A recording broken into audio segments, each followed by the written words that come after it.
A gente vai abrir espaço aqui no Bastidores CNN para uma entrevista importante. Nós recebemos agora o ministro das Relações Exteriores, Mauro Vieira, para nós falarmos sobre o asilo diplomático. A ex-primeira-dama do Peru, a Nadine Heredia, esposa do ex-presidente Ollanta Humala. Quem está ao lado dele é a Marina Demore, nossa repórter. Chanceler, muito obrigado pela entrevista. Inicialmente, eu gostaria que o senhor respondesse de uma maneira direta e técnica o que levou o Brasil a dar asilo político à ex-primeira-dama e por que foi utilizado um avião da Força Aérea Brasileira para trazê-la ao Brasil. Muito obrigado. Eu queria, em primeiro lugar, dizer que a tradição brasileira e a tradição latino-americana em geral é a da concessão de asilo diplomático, é do acolhimento a pessoas que buscam refúgio em outros países.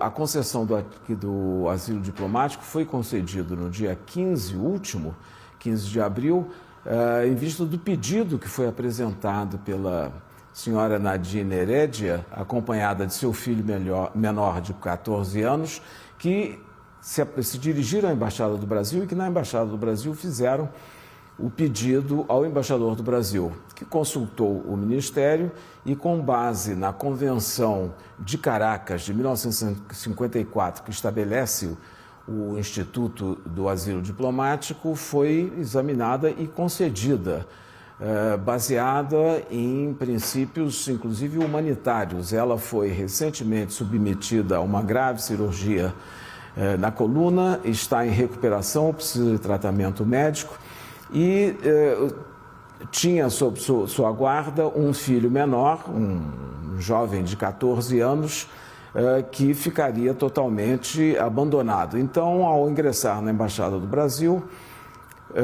o governo brasileiro solicitou, após consulta do embaixador do Brasil, foi instruído a solicitar o asilo diplomático por nota diplomática, que foi respondida prontamente pelo governo peruano, concedendo os dois salvo-condutos necessários para que mãe e filho partissem para o Brasil, e foi assim, foi concluída a operação com a anuência dos dois lados.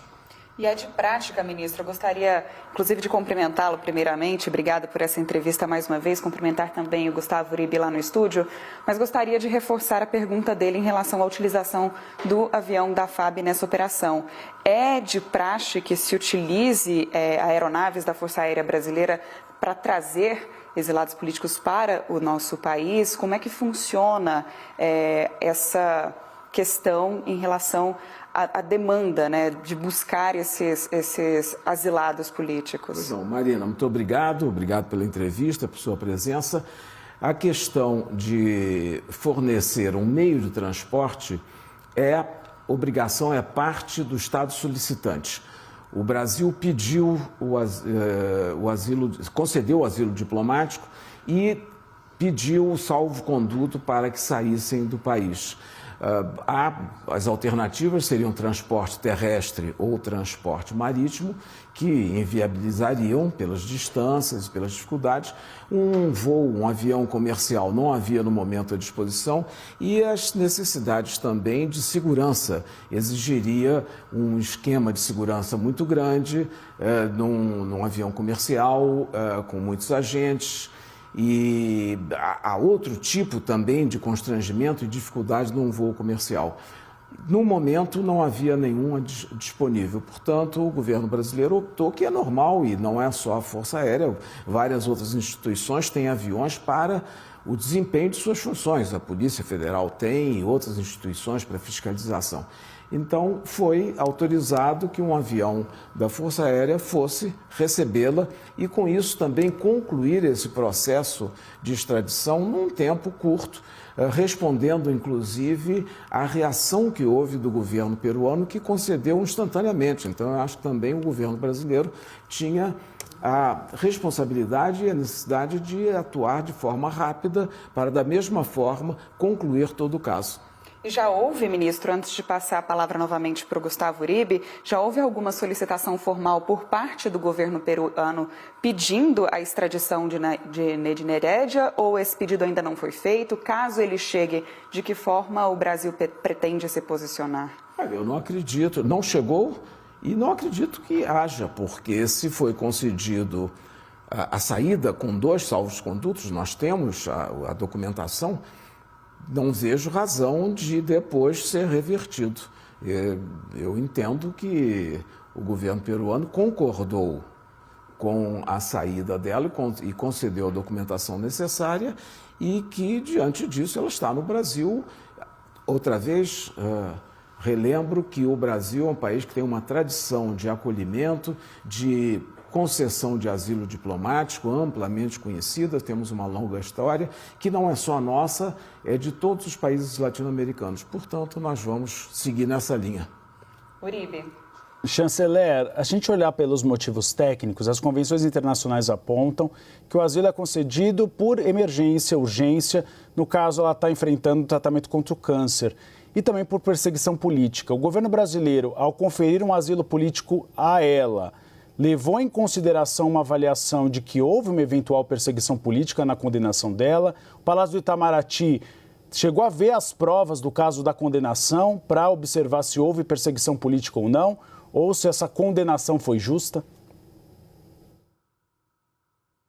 Olha, não é o caso de se examinar as questões que dizem respeito ao sistema judiciário peruano, se há provas, se não há provas. Há um pedido, uma solicitação, isso é logo nos primeiros artigos da Convenção dessa de 1954, Convenção de Caracas sobre asilo diplomático. É feito o pedido, o Estado transmite o desejo de receber a pessoa, o extraditando, e o governo do país dá autorização ou não dá. Portanto, não há necessidade desse tipo e não há o caso desse tipo de exame, não existe essa possibilidade. Passa a palavra para o Pedro Venceslau, que também tem uma pergunta para o senhor, chanceler. Boa tarde, ministro. Gostaria de saber qual que vai ser a estrutura oferecida para ela aqui no Brasil, se ela vai ter a segurança oferecida pelo governo, vai morar numa casa também, que é uma casa oferecida pelo governo brasileiro, ou ela vai ter que arcar com as despesas e com a segurança do próprio bolso? Olha, o asilo diplomático prevê o transporte até o Brasil, ao país de destino, e o recebimento, o acolhimento, a atenção para fornecer a documentação necessária, isso, e até aí. Daí em diante, ela se manterá no Brasil por meios próprios. Chanceler, gostaria de fazer uma pergunta também sobre os partidos de oposição. Os partidos de oposição já falam em convidar ou convocar o senhor para prestar esclarecimentos no Congresso Nacional. O senhor está à disposição para prestar esses mesmos esclarecimentos aos parlamentares? Olha, sempre estive e sempre estarei à disposição. Aliás, já estive pelo menos 8 ou 9 vezes nesses 2 anos e poucos meses deste mandato do presidente Lula. Já estive no Congresso, tanto na Câmara como no Senado, para responder a questionamentos, a perguntas, para fazer exposições sobre política externa. Portanto, não deixarei, obviamente, como não seria o caso, de estar presente quando for convidado. Ministro, e como é que o governo brasileiro responde às críticas que estão sendo feitas em relação a essa decisão que foi tomada, a esse asilo que foi concedido, tanto internamente falando, né, por parte, por exemplo, de parlamentares da oposição, como também numa eventual crise possível diplomática com outros países em relação a esse asilo concedido a condenados em seus países de origem? Bem, preciso primeiro ver que os casos não se comunicam e não se contaminam. Cada caso é um caso e todos serão examinados no seu devido momento, quando aparecerem, como surgirem. Como eu disse, isso é a tradição brasileira de acolhimento.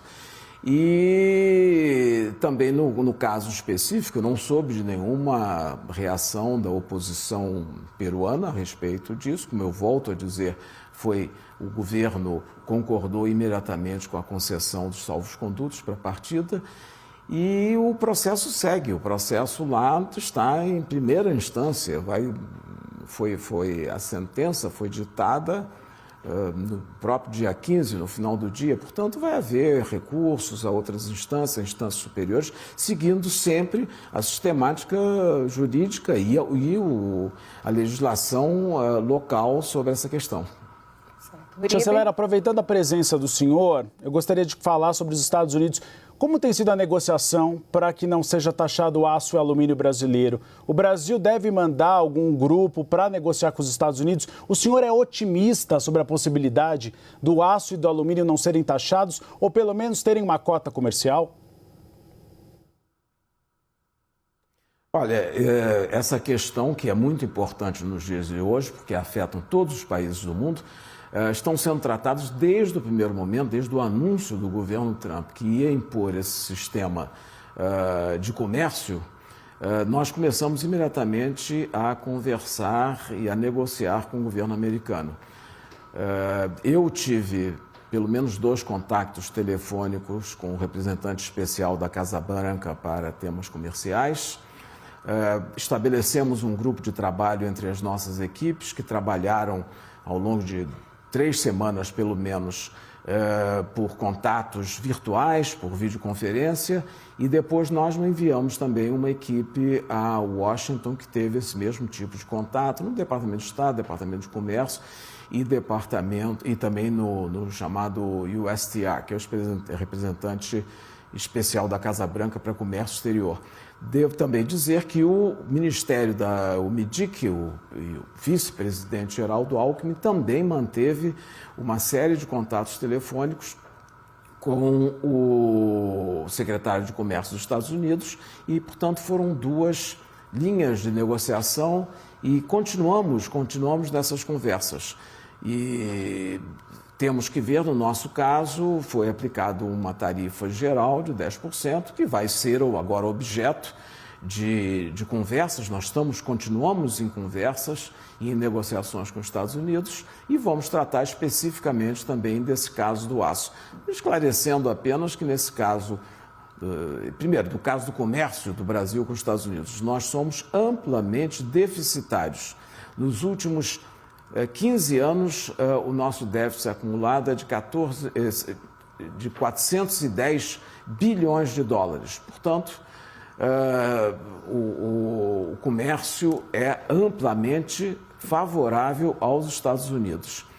E, além disso, nós estamos sempre conversando, estamos prontos a conversar e ver a questão, porque cada caso é um caso. O caso do aço é um e outros produtos são diferentes. Então, estamos, como sempre estivemos, prontos a conversar e a dialogar. Chanceler, rapidamente sobre esse caso, Javier Milei, o presidente da Argentina, disse recentemente em uma entrevista que o Brasil foi taxado em 10% porque ele fez um esforço pelo Brasil. Há dados que comprovam essa frase de Javier Milei? Não.